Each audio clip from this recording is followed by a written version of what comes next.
Welcome to the She-Force Show. I'm your host, Amy Carlson, and we are continuing the series, myth busting some of the most widely accepted health and wellness myths. Let's get to the bottom of this stuff. Let's help clear up the confusion. And I'm going to give you my personal experience as well. So hopefully you don't have to muddle through like I did, and you can just cut to the chase, get to the heart of the matter, and feel your wellness sooner and more sustainably. Today's topic is a fascinating one. It is the truth about salads. So I'm not sure when this whole idea started that it was socially acceptable for women, especially, just to survive on salads. Now, don't get me wrong, I'm not against a good salad. In fact, I totally love salads. But here's the thing, my friend, salads can work against you sometimes. So let's just start with the calorie idea of salads. They were meant to be a low calorie option. Again, assuming that women are always trying to lose weight or stay just this little tiny size. Think about it. Think about which salads you have had in your life that were very satisfying and also kept you satiated for a long period of time, and what were in those salads. And think about other salads you may have had, which then left you hungry, not just digestively, but kind of in a soul searching way. Like, what? Did I even just eat anything? And then how you maybe wanted to run right away to dessert after the salad. I can tell you, I have had more of the unsatisfying, dissatisfying salad situations than I have had in the fulfilling, sustainable type of salad situations. But the tide has changed for me, and I'll tell you how, so that you can keep this in mind if it's of interest to you, and still enjoy your salads, but enjoy them on a deeper level that actually nourishes you, not just your body, not just your digestion, but also mentally nourishing and soul satisfying. Let's start with the first item about a salad. So using some type of greens as a base can be a wonderfully agreeable thing to your digestive system.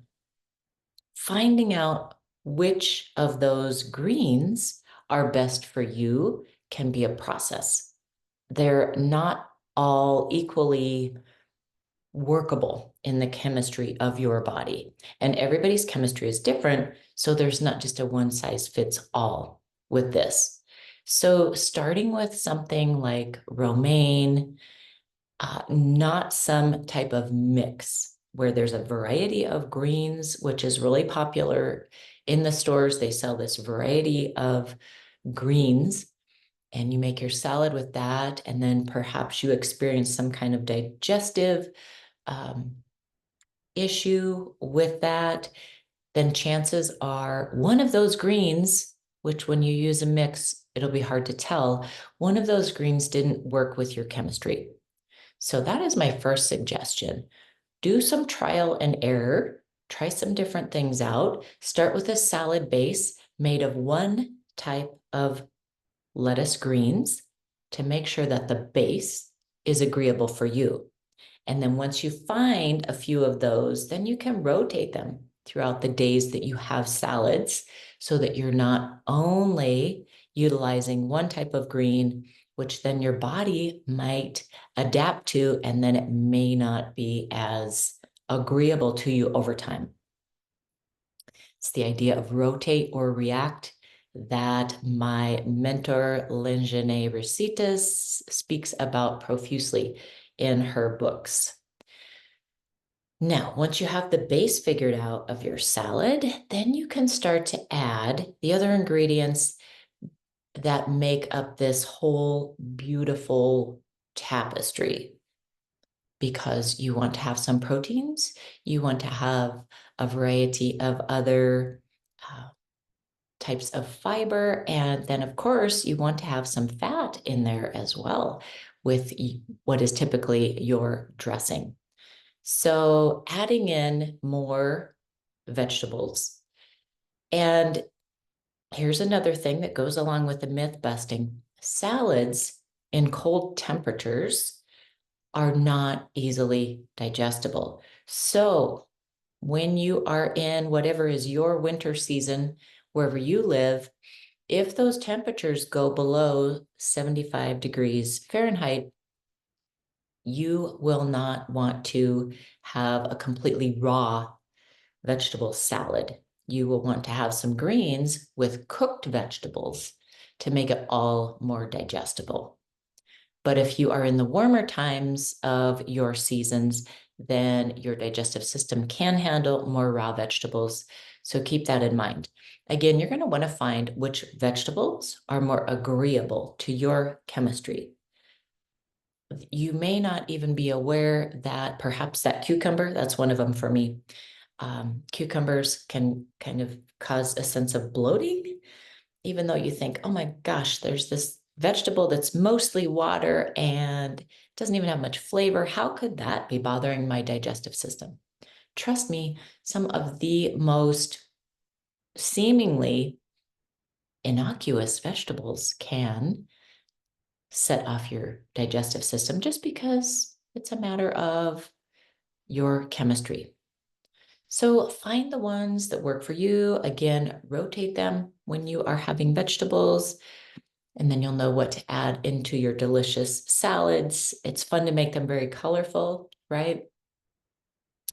And then once you have your foundation, then you've got some more vegetables in there, then you can add some of your proteins, whether it is animal protein or seeds, sunflower seeds, pumpkin seeds, hemp seeds, whatever it is that you like. Maybe it's dairy, maybe you want to add some cheese in.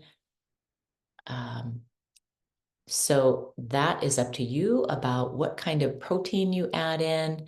And once again, rotate those proteins and go through a process to make sure that you understand which proteins work in combinations with the other foods in your body, your individual body. It really does matter.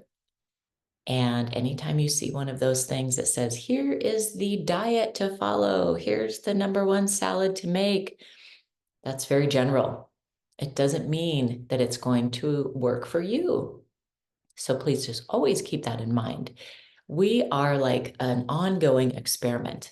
Our digestive system is always shifting a little bit. There's the amounts of stress and cortisol, what else is going on in life. And so you think of that whole chemical mix that's going on within us, and then we add in foods, and there will be different reactions at different times. So the more you start to become aware of that and even track, I like to track how I feel with what I've eaten, and I have other factors that I keep track of to note how and when inflammation shows up for me so that I can connect the dots and understand, oh, maybe right now this is something I'm going to cut out of my diet for a while and see if that makes a difference.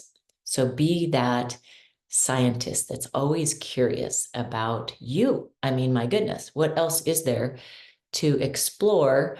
If you are not feeling well, it's hard to explore the rest of life. And so there's my little soapbox for you. Then once you've added the proteins, I kind of think of this like a pyramid, right? You've got the base of the salad, which makes up the majority of it. And you've got more vegetables, probably maybe a bit of fruit in there. And then the proteins, which is a little smaller amount, but it's denser. And then at the top of the pyramid would be deciding what you want to dress this with. My recommendation, for a variety of reasons, is make your own dressing.